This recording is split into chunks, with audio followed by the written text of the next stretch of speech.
Colorful kaayo ni ang mga kalsada o mga daan dinha sa Baguio kay nagsugod naman jud ning Panagbanga Flower Festival.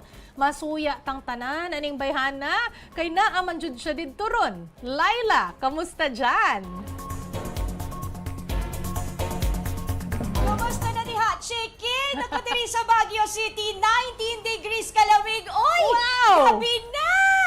Pero alam mo ba, lahat ng tao dito ay napakangsaya pa rin dahil nga sa unang araw ng pinakamasayang activities ng Panagbanga 2025.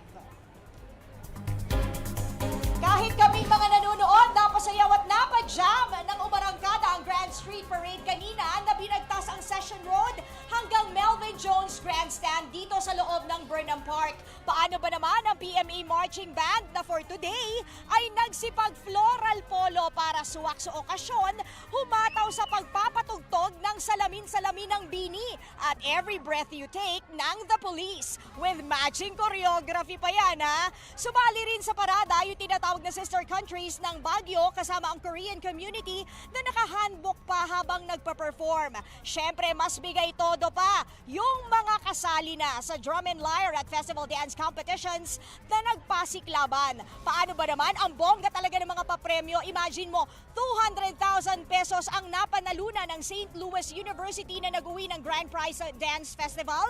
Ganun na rin sa drum and lyre competition naman, nag-uwi ng 150,000 pesos ang El Tribo de Lucban bilang premyo sa Grand Prize. Kada eskwelahang lumahok sa drum and lyre ay binigyan din daw ng cash subsidy na 100,000 pesos at may tig 50,000 pesos na consolation prize naman ang mga hindi pinalad na kalahok sa festival dance. Nako, Chiki, bukas ang day 2 ng pinakamasayang activity. Nako, sigurado magbubulaklak ang buong kapaligiran dito sa Baguio City dahil aariba, ganap na alas 8 ng umaga ang Grand Floral Float Parade. So, balitaan ko kayo dyan, ha? Bukas ng gabi. Pansamantalayan muna, pinakahuli, balik sa inyo dyan, Chiki. Daghan kayong salamat, Laila Pangilinan. Cute kay mga bata, mga bay.